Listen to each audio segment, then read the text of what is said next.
शांति। प्रजापिता ब्रह्मा कुमारी ईश्वरीय विश्वविद्यालय में आज ज्ञान मंथन स्टूडियो में आज ऐसी एक दिव्य आत्मा हमारे सामने उपस्थित है जो बचपन से लेकर साकार बाबा के अंग संग साथ में रही और आज दिन तक निर्विघ्न अपनी अवस्था को एक दैवी मूर्ति बनकर चल रही हैं। ऐसी निर्विघ्न आत्मा पूजनीय स्वरूप दीदी रानी। जी हाँ, आप मुजफ्फरपुर से आई हैं। साकार मम्मा को आपने देखा, उनकी पालना ली। साकार बाबा को आपने देखा, उनकी पालना ली। आज हम जानेंगे कि कैसे उन्होंने अपने बचपन से लेकर समर्पण तक की पूरी यात्रा तय की। आइए मिलते हैं हमारी रानी दीदी से। रानी दीदी, ओम शांति। ओम शांति। रानी दीदी, सर्वप्रथम आपका जन्म कहाँ हुआ था? हमारा लौकिक जन्म अमृतसर, पंजाब। आपकी पढ़ाई लिखाई? पढ़ाई लिखाई दिल्ली। जब आप पढ़ाई कर रहे थे, बचपन में ही बाबा का ज्ञान आपको मिल गया था, तो ये ज्ञान आपको कैसे मिला, वो थोड़ा से साकार अनुभव सुनाएं। मेरी उम्र जब 6 वर्ष की थी, 53 में दिल्ली कमला नगर में सेंटर खुला था। हमारी माता जी को उस सेंटर का पता चला। अच्छा। वहाँ गई, उन्हें बहुत बहुत आनंद का अनुभव हुआ। फिर वो दूसरे दिन हमको अपने साथ ले गई। उस समय आपकी क्या एज होगी? 6 वर्ष की थी। 6 वर्ष। और उनको क्लास कराने के लिए अलग बहन क्लास कराई माता जी को, और मुझे कमलमणि दादी क्लासरूम में ले गई।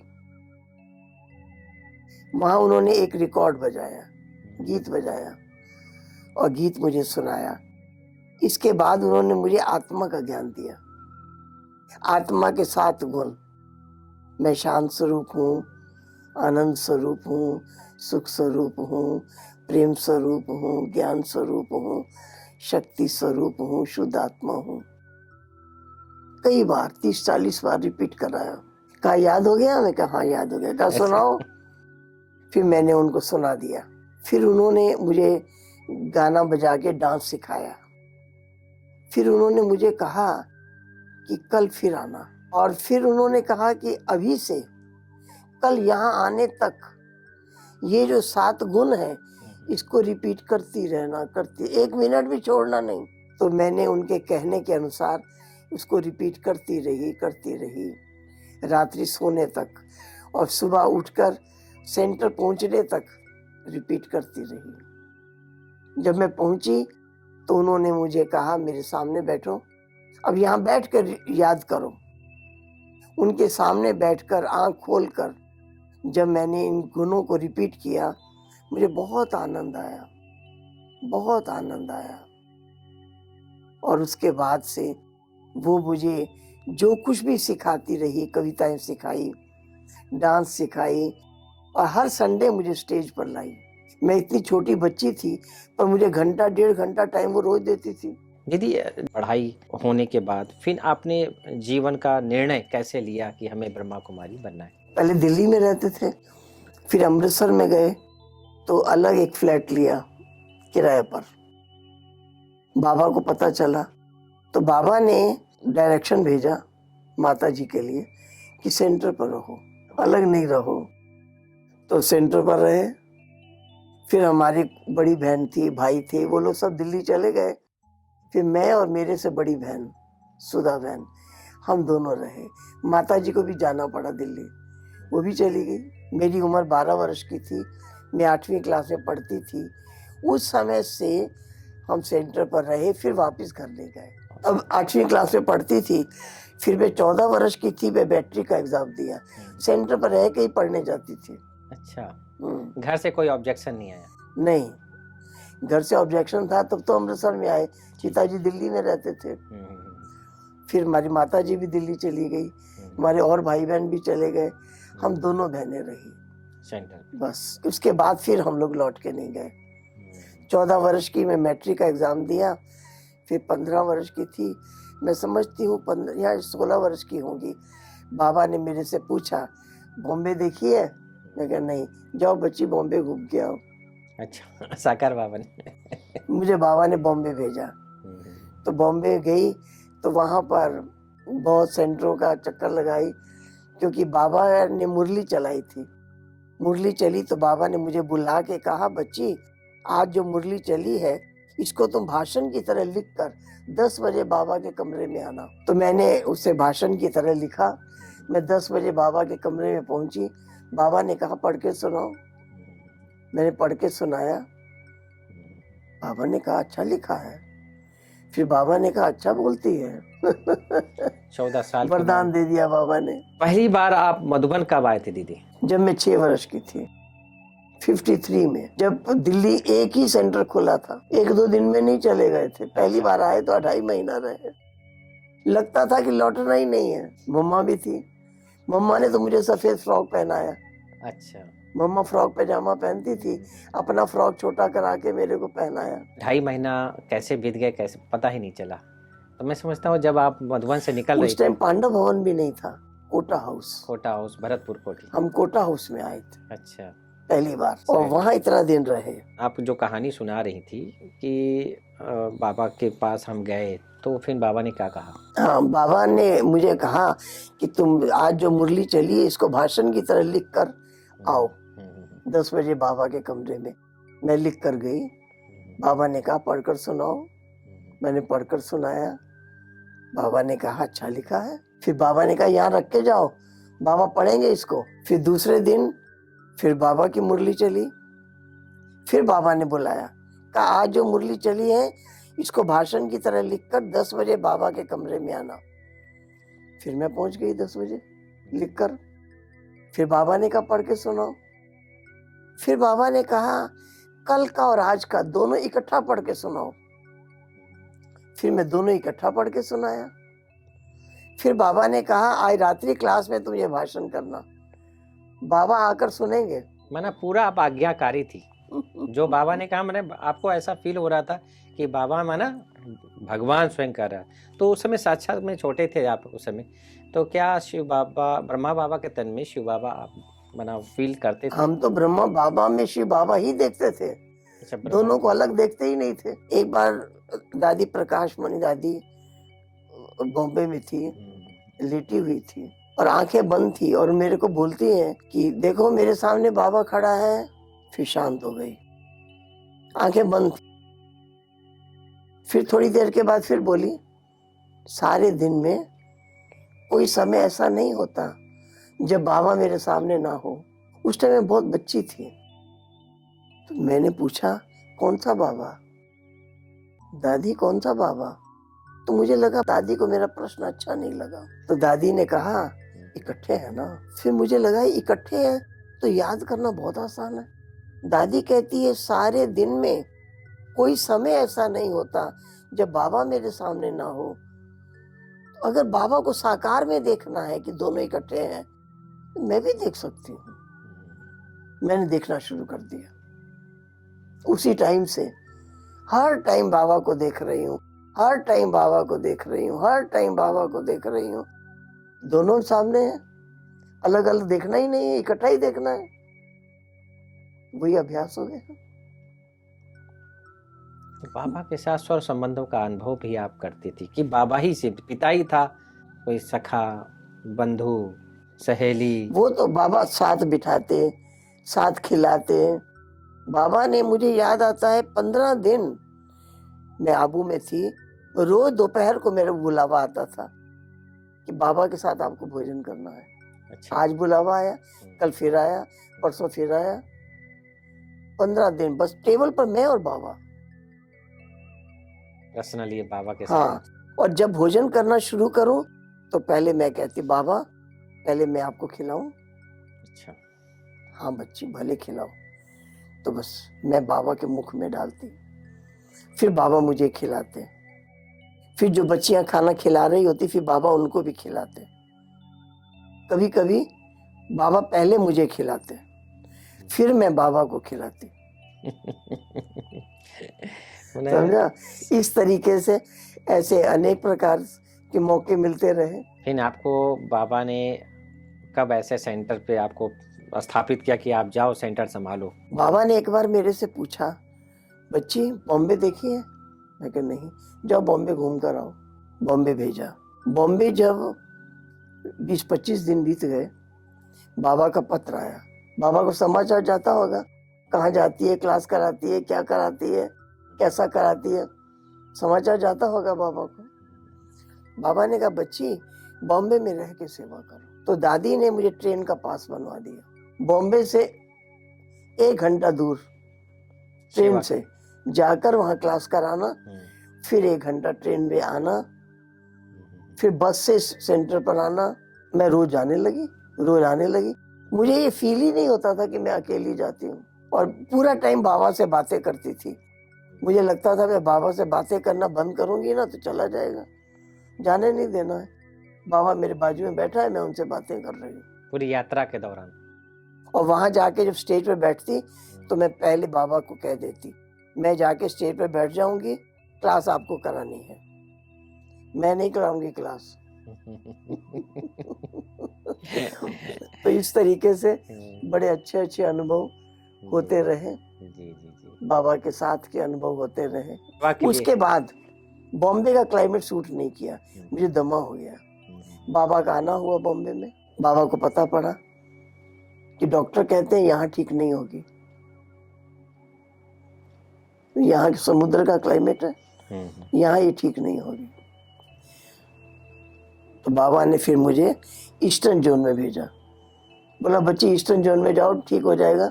मैं ईस्टर्न जोन में आई, ठीक हो गया। वहाँ का पानी सूट हो गया। निर्मला शांता दादी की पालना आपने ली। हाँ। तो उस समय दादी शायद कलकत्ता में ही थी, कलकत्ता में थी। म्यूजियम में। तो दीदी को भी पहले दमा था। जी। दीदी भी ईस्टर्न जोन में आई तो ठीक हो गई। मैंने वहाँ का पानी थोड़ा अच्छा है ये माने। नहीं, समुद्र का जो किनारा है ना, वो हवा में वो है, नमी है, जी। तो उसके कारण दमा हो गया। अच्छा। तो ये तो ड्राई क्लाइमेट है, तो ड्राई क्लाइमेट सूट कर गया। दीदी बचपन में आपकी हॉबी क्या थी? ज्ञान और योग। बाबा, मम्मा, दादी, बड़ी दादियाँ, बस यही शौक हो गया, बस इसी में मस्ती में मगन। सफेद सब वस्त्र करते हुए पहनना। आपकी पढ़ाई में कोई दिक्कत नहीं आई? नहीं, कोई दिक्कत नहीं आई। हमारे जो स्कूल के प्रिंसिपल थे वो रोज क्लास करते थे, मैं जिस स्कूल में पढ़ती थी। जी। एक दिन उन्होंने लड़कियों के साथ मुझे खेलते देखा, दीदी को आके रिपोर्ट किया, दीदी ये ब्रह्मा कुमारी ये अज्ञानी लड़कियों के साथ क्यों खेलती है। चलिए, खेलना बंद हो गया। फिर उन्होंने एक दिन मुझे देखा, एक बहन के साथ एक ही टेबल पर बैठ के मैं भोजन कर रही हूँ, माना मैं तो अपने टिफिन से खा रही हूँ, वो अपने टिफिन से खा रही, लेकिन एक ही टेबल पर बैठे। फिर दीदी को आगे रिपोर्ट कर दिया कि ये अज्ञानी लड़की के साथ बैठ के भोजन क्यों कर रही है। तो थी स्कूल में पढ़ती थी, लेकिन ये ब्रह्मा कुमारी हूं तो मुझे क्या करना चाहिए, वो मुझे वो प्रिंसिपल से भी बार बार गाइडेंस मिलती रही। अच्छा। वो रोज क्लास करते थे, वो मैं जाती थी तो वो देखते थे ये तो ब्रह्मा कुमारी है। और मैं 8वीं क्लास में फ्रॉक पहनती थी, तो उसको दीदी को जाके बोला, दीदी अब ये 8वीं क्लास में पढ़ती है, अब इसको तो सलवार कमीज पहनाना चाहिए, वो तो देखते ही ब्रह्मा कुमारी है, ये तो फ्रॉक पहन कर आती है। दीदी ने मेरे को सलवार कमीज पहचानना शुरू कर दिया, क्योंकि मैं 12 बरस की थी, तो उस टाइम मैं 8वीं क्लास में पढ़ती थी और सेंटर पर रह के जाती थी पढ़ने। कमाल है।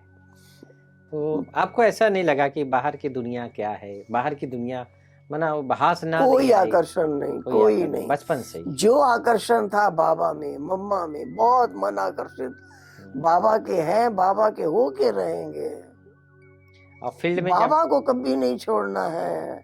बहुत अंदर में बाबा को देख के लगता था हर टाइम बाबा के पास ही रहे। और किसी टाइम भी मैं बाबा के कमरे में आती थी, बाबा ने मुझे कहा था, बच्ची किसी समय भी आ सकती हो, तुम्हें कोई मना नहीं करेगा।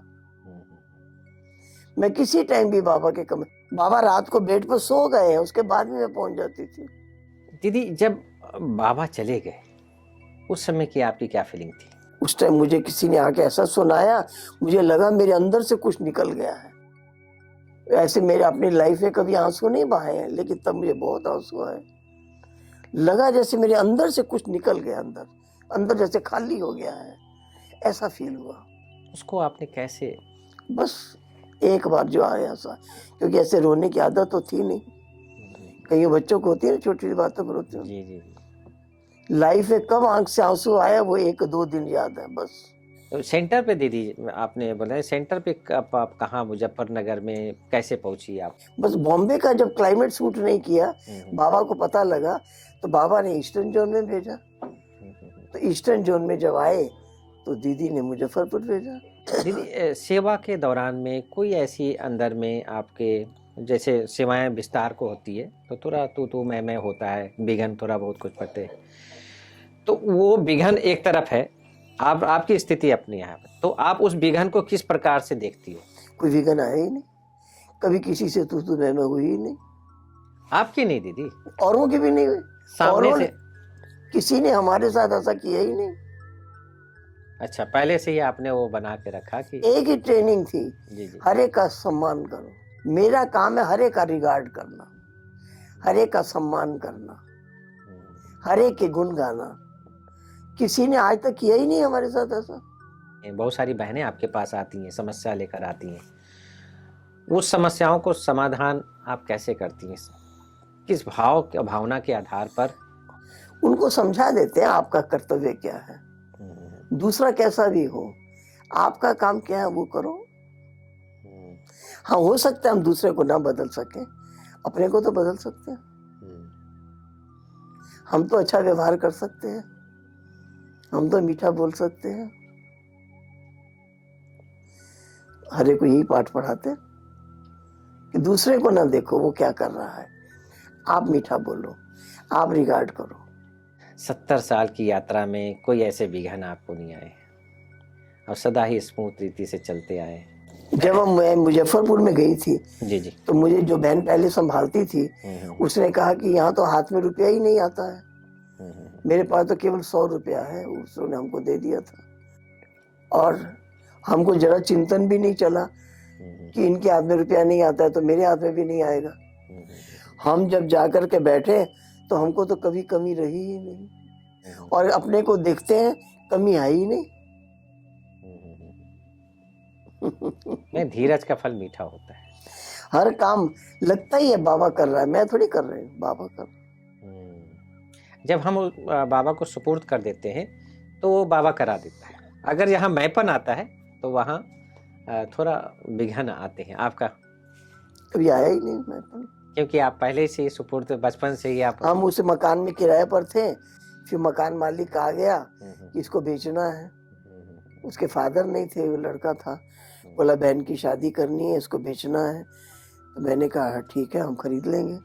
कहा नहीं, आपने जो बहुत खर्चा किया है, बहुत मकान को ठीक ठाक किया है, आप इतना कीमत नहीं देंगे। मैं कहा तुम कीमत लगवाओ ना, जितना कोई देगा उतना हम भी दे देंगे। उसने कीमत लगवाया, हमने माताओं को कहा, ले लिया, खरीद लिया। दीदी, आपकी दिनचर्या, मैंने सुना है कि आप जो है निद्रा जीत हैं, दिन में भी रेस्ट नहीं करती हैं और मूर्ति बनकर सबको अपनी दुआएं, आशीर्वाद प्रदान करती हैं। ये जो दोपहर का जो समय होता है, विशेषकर उस समय आपके मन में क्या विचार चलते हैं? क्योंकि उस समय रेस्ट का समय होता है, रात को भी रेस्ट का समय होता है। तो क्योंकि आप 2 बजे उठे हैं, 3 बजे उठे हैं, तो दोपहर में जरूर 1 घंटा 2 घंटा रेस्ट का समय होता है, उसमें भी आप सोती नहीं हो। ये निद्रा जीत की ये जो खेल है, आप अपने आप से कैसे करती हो? ऐसा है, पढ़ने का शौक है हमको, तो हम टेबल पर बैठते हैं, पढ़ते हैं। कोई अच्छी पॉइंट अगर मोबाइल में भी आ गई और पढ़ने में भी आ गई तो मैं डायरी में नोट करती हूँ। ये भी शौक है, लिखने का भी, पढ़ने का भी। और उसी बीच में अगर नींद भी आ गई तो बैठे बैठे जितनी देर नींद आई सोने देते हैं, बैठे बैठे सो लेते हैं। बस आधा घंटा भी नींद आ गई, फ्रेश, बेड पर लेटते नहीं जाके। नींद आती है तो रोकते नहीं, आने देते हैं। फिर आंख खुली, फिर अपना पढ़ने लग जाते हैं। लेटते हैं रात 11 बजे, बेड पर जाते हैं और सवेरे उठते हैं।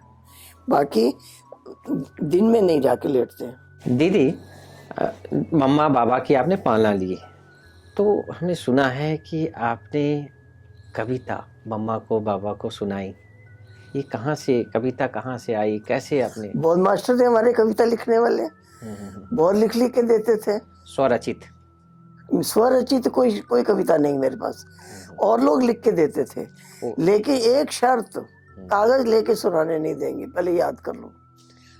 मम्मा कहती थी? नहीं, जो लिख के देते थे। अच्छा अच्छा अच्छा, जी जी। बस वही कारण है कि कविता मुझे आज भी याद है। वो सारी कविता बार बार सुनाते रहे, बार बार सुनाते रहे तो याद नहीं हो जाएगी। सही बात जो भी लिख के देता था, है। इसको याद कर लो, कागज लेके सुनाने नहीं देंगे।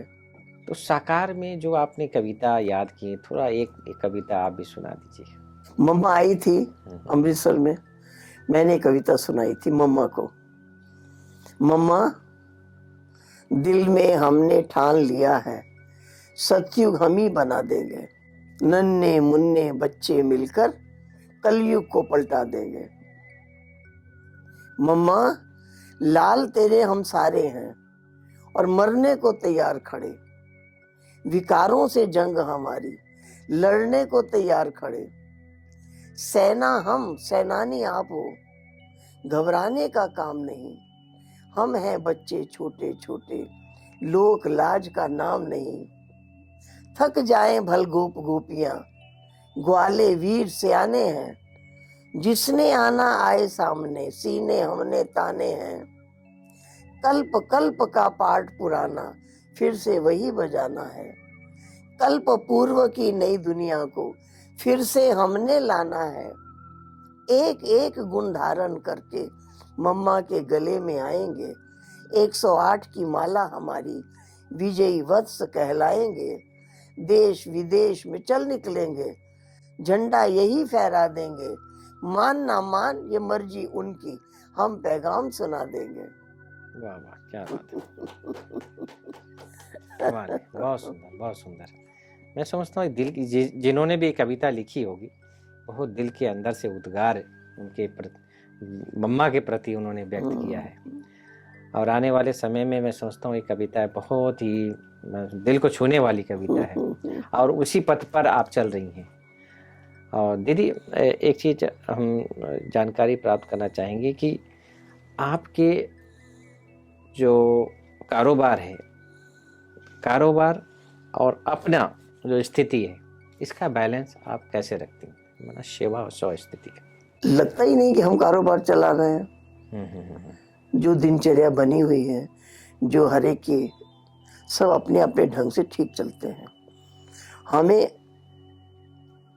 किसी को कुछ कहना है तो एक एक को बुला बुला के नहीं कहते हैं। रात्रि को सबको इकट्ठा बिठा लिया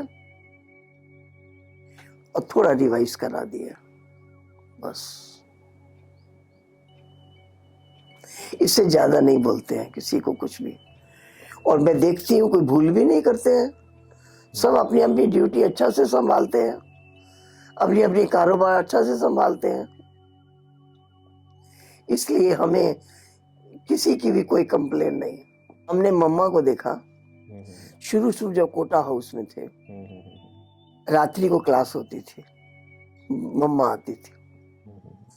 मम्मा आकर बच्चों से पूछती थी, आज सारे दिन में किसी ने कोई भूल की है तो सुनाओ, खुद सुनाओ। अंदर से निकलवाती थी, खुद सुनाओ।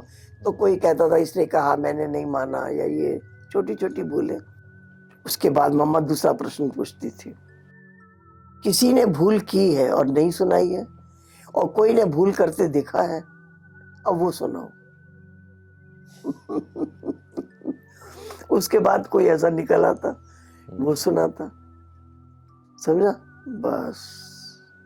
इसके अलावा मम्मा किसी की भी गलतियां न सुनती न सुनाती थी। जिसको सुनाना है उस सभा में सुनाओ। उस क्लास का नाम था कचहरी। वो कचहरी में सब निकल जाता था, बस एक बात है। मम्मा तो 2 शब्दों में शिक्षा को रिवाइज करा देती, बस। तो मम्मा बाबा के इशारों से सारा संसार चल रहा था, इशारों से चल रहा था। फिर समर्पण आपका कब हुआ? हम तो 12 वर्ष की उम्र से सेंटर पर रहने लग गए, समर्पण हो गया। तब से ही आपका समर्पण और आज दिन तक आप निर्विघ्न चलती आ रही। हम और हमसे बड़ी बहन सुधा बहन जो बुरहानपुर में रही, महाराष्ट्र के कई सेंटर दोनों सगी बहनें आप? हाँ, महाराष्ट्र के कई सेंटर उन्होंने संभाले और हमको ईस्टर्न जोन में बाबा ने भेजा, पहले बॉम्बे भेजा, फिर ईस्टर्न जोन में भेजा और फिर मेरे को मुजफ्फरपुर आना हुआ। फिर मुजफ्फरपुर में आना हुआ, आए तो थे एक प्रोग्राम में अटेंड करने, तो वहाँ पर कुछ लड़कों का हंगामा होता रहता था। तो जब 15-20 दिन बीत गए हमारे आने के बाद कोई हंगामा नहीं हुआ। वो संदेशी दादी बोली, वो कोई ना कोई हंगामा होता था तो उसको निपटाना पड़ता था। 15-20 दिन बीत गए, बोली तुम्हारे आने के बाद कोई हंगामा ही नहीं हुआ, अब तुमको जाने नहीं देंगे यहाँ से, अब तुमको यहाँ से जाने नहीं देंगे। उसने हमको जबरदस्ती बिठाया, खुद बॉम्बे चली गई, फिर एक 1.5 महीने के बाद आई, फिर बॉम्बे चली गई, समझा। धीरे धीरे उसको बड़ी दादी ने भुवनेश्वर भेज दिया और फिर मेरे को ये संभालना हुआ। तब से आप वहाँ संभाल रही और आज दिन तक कोई समस्या आई नहीं। दीदी। कुछ ऐसे योग के प्रयोग कहते हैं ना कि आपने किसी के ऊपर दुआ किया, वाइब्रेशन दिया, जैसे दादी जानकी के लिए विशेष बोलते हैं कि पाकिस्तान में सकाश दिया तो वहाँ सेंटर खुल गए। ऐसे कुछ योग के प्रयोग कुछ 1-2 नेक्स्ट एपिसोड में हम लेंगे आपसे, लेकिन 1-2 सुनाए। ऐसी बात है कि दादी जानकी ने हमें 1-2 बातें पढ़ाई थी। एक तो उन्होंने ये कहा, इस शरीर की कभी शिकायत मत करना। जैसे मान लो हमको दर्द हो रहा है, घुटने में दर्द हो रहा है, ये हो रहा है, बोलती थी शरीर ने बहुत साथ दिया है, इसको शाबाश देना, इसकी महिमा करना, तुमने हमको बहुत साथ दिया है, बहुत सहयोग दिया है, इसकी बहुत महिमा करना, इसकी शिकायत कभी मत करना। ये दादी ने आपको, ये जानकी दादी ने सिखाया, हम वैसे ही करते रहे। कभी कुछ हुआ भी तो भी इसका शुक्रिया किया, बहुत मदद की है, बहुत मदद किया है, बहुत साथ दिया है। अभी भी दे रहे हैं, बहुत बहुत थैंक्स, बहुत बहुत शुक्रिया। मैंने रथी बनकर रथ को हाँ, शाबाशी देना और उसको दुआएं देना अंदर से कि शाबाश तुम मेरे साथ हो, साथ बहुत साथ दिया है और बहुत साथ देते रहोगे। और तो क्या चाहिए? आपने प्रकृति को साथ दिया, प्रकृति आपको साथ दे रही। यहाँ टेलीपैथी काम करता है, तो आपने अपने प्रति किया ये, और आज जब सफल हैं कि अन्य आत्माओं के ऊपर आपने ऐसे किया हो, आपने किसी के ऊपर ऐसी जरूरत नहीं पड़ी, सबके लिए शुभ भावना है, नॉर्मल शुभ भावना, दुआएं जिसको सबके लिए शुभ भावना है, ब्लेसिंग्स। हाँ, इंडिविजुअली किसी के प्रति ऐसा कुछ जरूरत नहीं पड़ी ऐसी। जरूरत नहीं पड़ी। ठीक है, आप जैसे भी सेवा कर रहे हो करो, बहुत अच्छा है। आगे बढ़ो। बाकी ऐसा नहीं कि आप कहीं उस आत्मा के लिए स्पेशल सकाश दे रहे हो, जैसे कि अभी बीच में प्रोग्राम में एक बच्ची को था कि कुछ ऑपरेशन वगैरह, तो अनाउंसमेंट हुआ भाई इनके लिए दुआ करो, तो ऐसा कुछ नहीं है। जनरल जैसे बाबा ऊपर से दे रहा सकाश, ऐसे हमारी भी जा रही। कोई भाई ने मुझे एक पेन दिया, पढ़ाता भी था हमको, अच्छा, अमृतसर में। पेन दिया मुझे को और कहा दीदी को नहीं बताना। अच्छा, दीदी को नहीं बताना, जो कि आपके टीचर हैं। दीदी को नहीं बताना। दोपहर को दिया होगा 12-1 बजे। सारा दिन बीत गया, रात 10 बजे दीदी सो गई। अच्छा, मुझे लगा कि दीदी को बताए बिना तो मैं इस पेन से लिखूंगी नहीं, फिर कल हो जाएगा। मैं गई, दीदी को जगाया, दीदी, फिर बताया वो भाई ने पेन दिया। तो दीदी ने कहा कि कब दिया था? मैं कहा ये 1 बजे के करीब दिया था। तो अब कितना 10 बज गया, इतने घंटे तुम कहाँ थी? अच्छा, इतने घंटे तो छिपाया।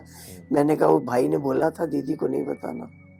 अच्छा, अच्छा, अच्छा, उसका असर रहा।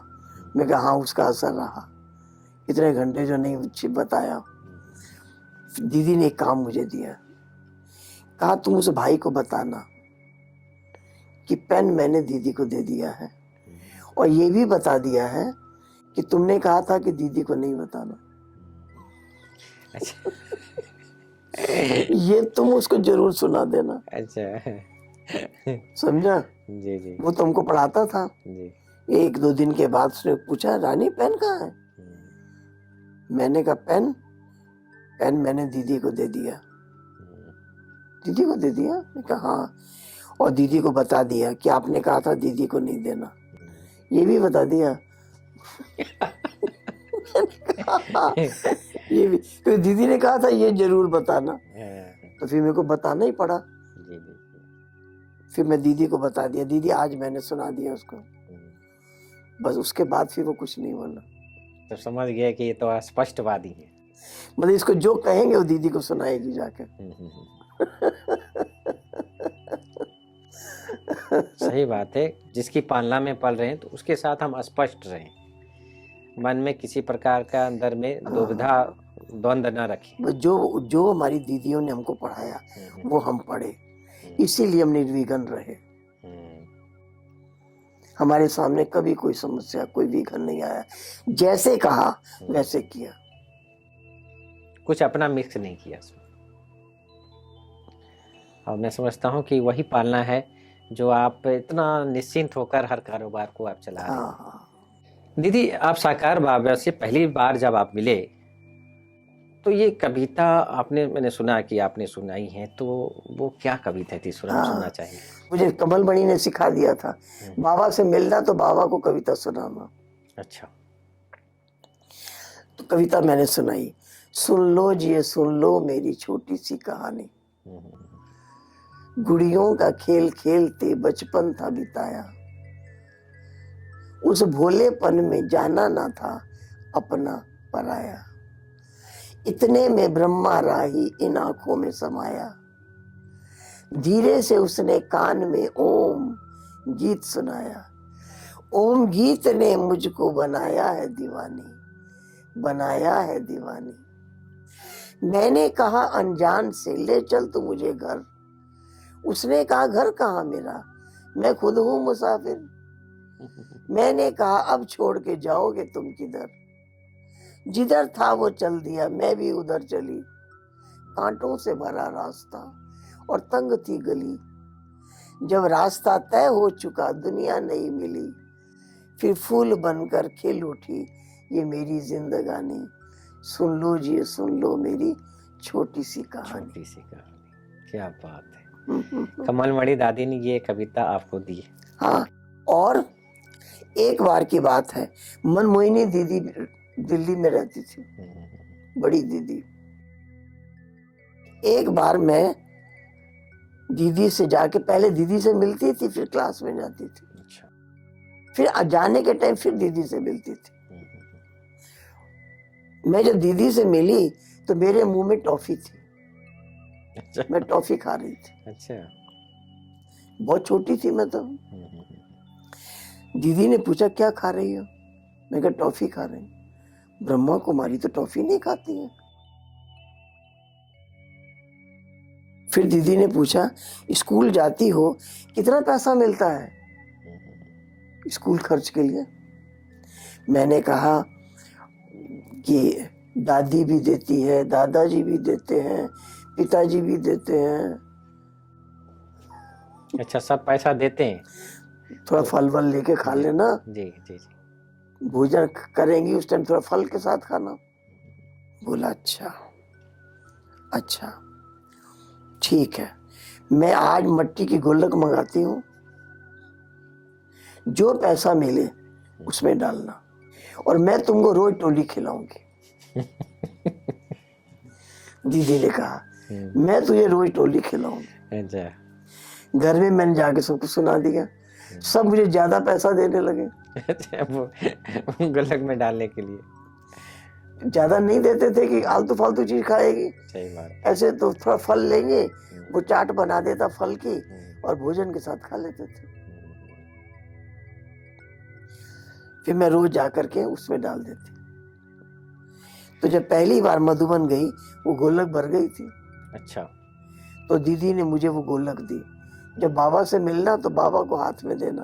अच्छा, साकार बाबा जी। तो वो गोलक मैंने बाबा को हाथ में दी। अच्छा, जो आपने भरी थी सबसे ले लेके। भरी ओके।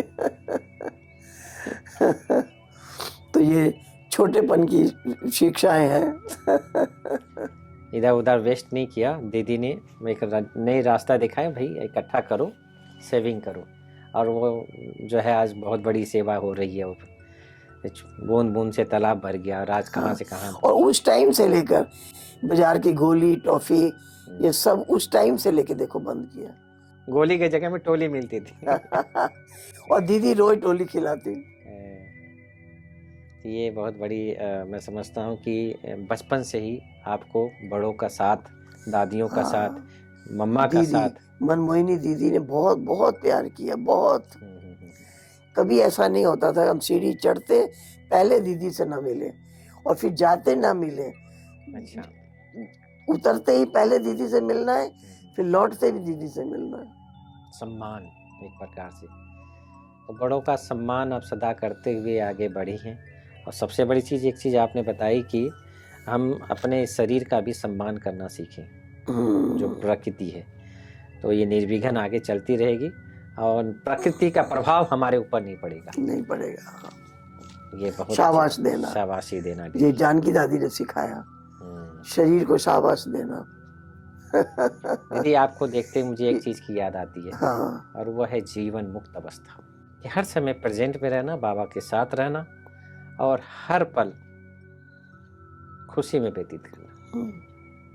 और यही जीवन मुक्त अवस्था हमें सत्युग की प्रारब्ध दिला रहा है, क्योंकि संस्कार हम यहाँ से लेके जा रहे हैं। तो बहुत अच्छा आपसे इस एपिसोड में आपसे बात करके बड़ी अच्छी लगी।